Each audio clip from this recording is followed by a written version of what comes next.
session, c'est le christianisme dans le monde. Et ma fille du Bénin, oui, c'est ça. Eliane Théodora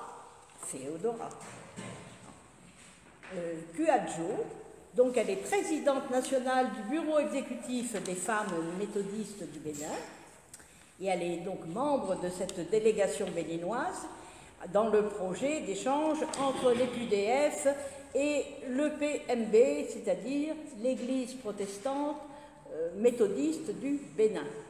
EPUDF étant l'Église protestante unie de France. Voilà. Donc elle m'a demandé si elle voulait bien participer. Bien sûr qu'elle va participer. Voilà, donc nous partageons le travail. Donc aujourd'hui, je vais vous parler. Donc c'est un mouvement protestant qui est très très vieux. Il est vieux. On parlait des Ménonites. Voilà. Bon, d'accord. Alors que les luthériens se réclament de Luther et les réformés, les calvinistes, se réclament de Calvin, donc les Ménonites tirent leur nom de Menno Simons. C'était un prêtre hollandais qui a rejoint en 1536 les communautés anabaptistes en invoquant le principe évangélique du Nouveau Testament, la séparation de l'Église et de l'État et le baptême par immersion des croyants adultes. Issus de la réforme radicale du XVIe siècle, les Ménonites persécutés en Suisse s'installent le long de la vallée du Rhin. Donc pour vous, amis béninois, le Rhin, ça se trouve donc à l'est de la France et c'est un peu la frontière entre la France et l'Allemagne. Au XVIIe siècle, un schisme les divise. Il y a les Ménonites libéraux et les Amish conservateurs.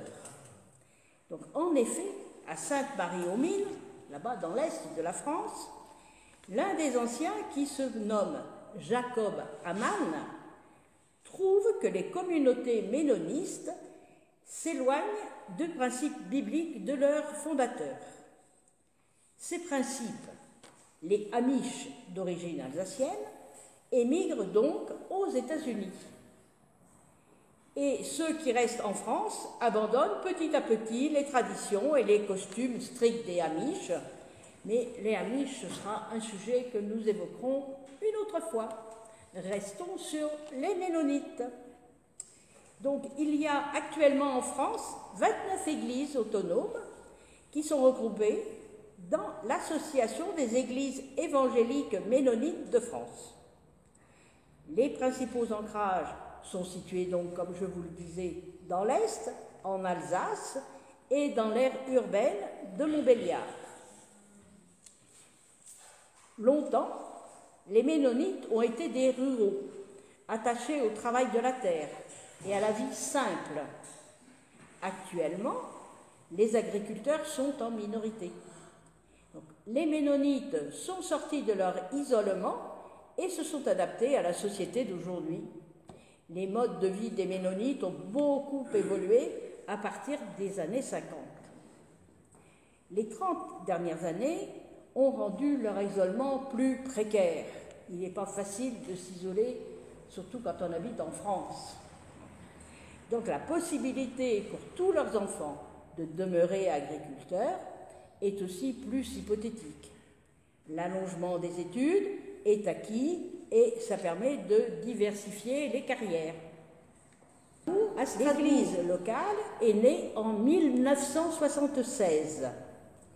Elle a adhéré à 2 structures inter-églises, celle qui rassemble les évangéliques de l'agglomération et celle qui fédère les protestants.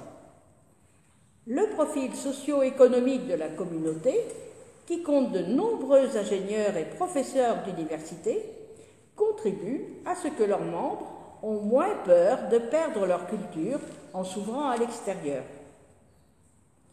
En France, il y a un peu plus de 2050 ménonites. Il y en a dans le monde 1 300 000.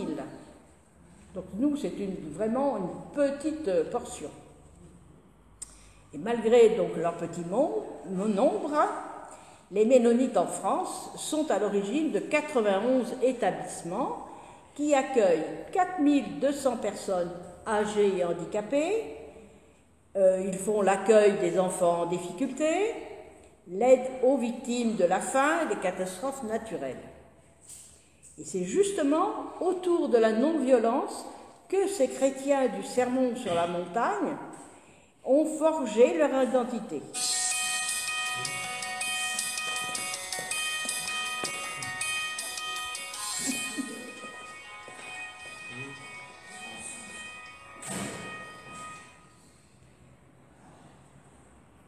Alors, comme c'est coupé là, vous pouvez mettre silencieux.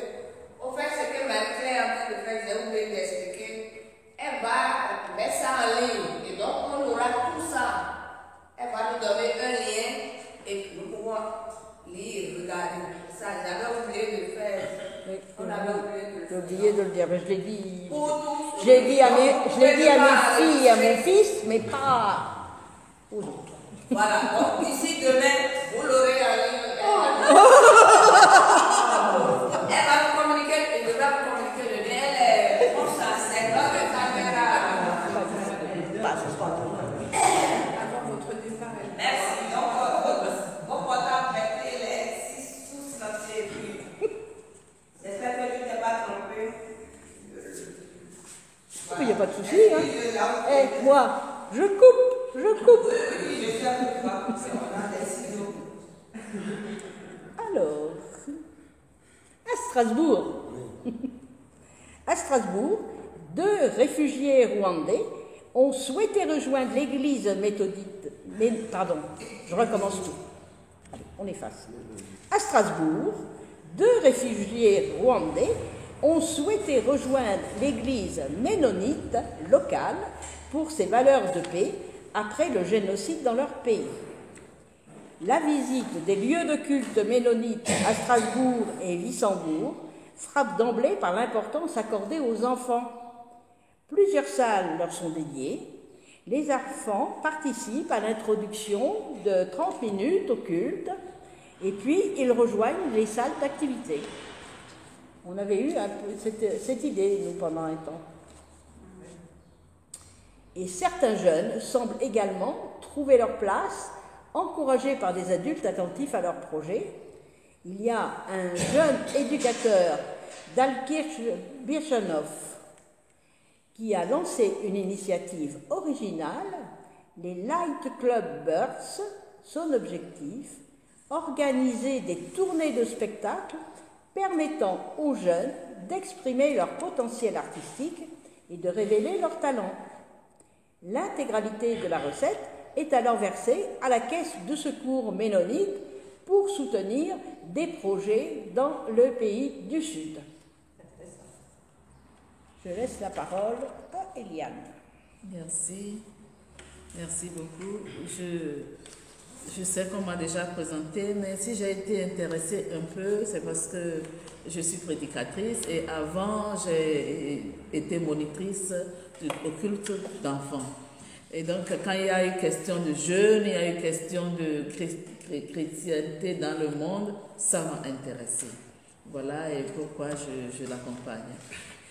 Voilà, nous allons maintenant parler des relations avec les autres églises protestantes. Les églises ménonites de France sont en dialogue avec la Fédération protestante de France. En Alsace-Moselle, elles ont aussi mené un dialogue avec l'église de la confession d'Augsbourg, d'Alsace et de Lorraine, dont les conclusions ont été adoptées par les 2 églises en 1984. Maintenant, éloignons-nous de France et allons jusqu'au Mexique. Le Mexique maintenant. Grâce aux facilités offertes par le gouvernement mexicain, désireux de peupler le nord du pays, des milliers de Ménonites d'origine allemande sont arrivés du Canada en 1922. Des communautés ménonites sont disséminées dans tout le pays, y compris à Mexico, où l'on peut parfois croiser des hommes vêtus de salopettes qui vendent du fromage. Implantés dans le désert de Chihuahua, ils vivent en retrait de la société, si ce n'est qu'ils ont tout de même des relations avec les communautés voisines pour vendre leurs récoltes. Ce désert leur semblait idéal quand ils s'y sont installés. Un lieu sans électricité, sans télévision, sans voiture. Ils y vivent comme une tribu indigène, isolée, sauf que leur peau est blanche, leurs cheveux blonds, leurs yeux bleus.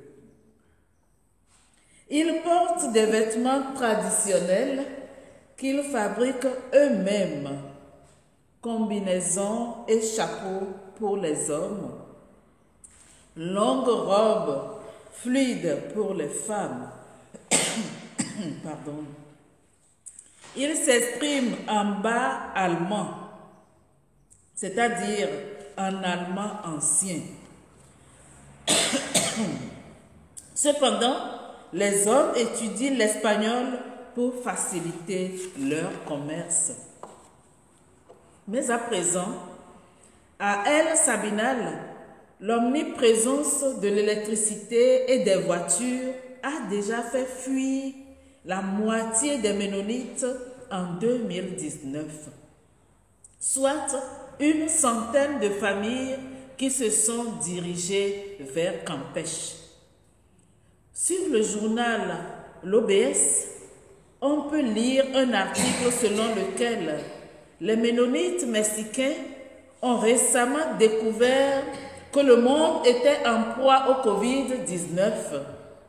Sans électricité, pas de radio, pas d'internet, pas de nouvelles récentes. Certains jeunes préfèrent rester parce qu'ils n'ont pas de moyens financiers pour s'installer dans le sud. En revanche, ils revendiquent l'utilisation des pneus. L'un d'eux avoue ceci. Les anciens considèrent que c'est mauvais, que le pneu apporte de mauvaises choses. Mais je pense que cela nous aide à nous mouvoir, ajoute-t-il, de préférence aux plus traditionnalistes qui n'acceptent que des roues en bois sur le chariot. Il continue. Je vais rester ici. Je veux vraiment utiliser des pneus. La lumière électrique, c'est plus difficile. Tout le monde n'en a pas. Elle est très faible. Et en plus, elle tombe souvent en panne. Pourquoi voudrions-nous de la télévision? La télévision est mauvaise. Mais le pneu, c'est différent. Il nous aide à aller vite. Fin de citation. Voilà, chers frères et sœurs, la substance du travail qu'a abattu ma maman, Marie-Claire, ma maman française, bien sûr, Marie-Claire, et dans lequel je suis juste en train de l'accompagner. Merci beaucoup. Merci beaucoup, Eliade.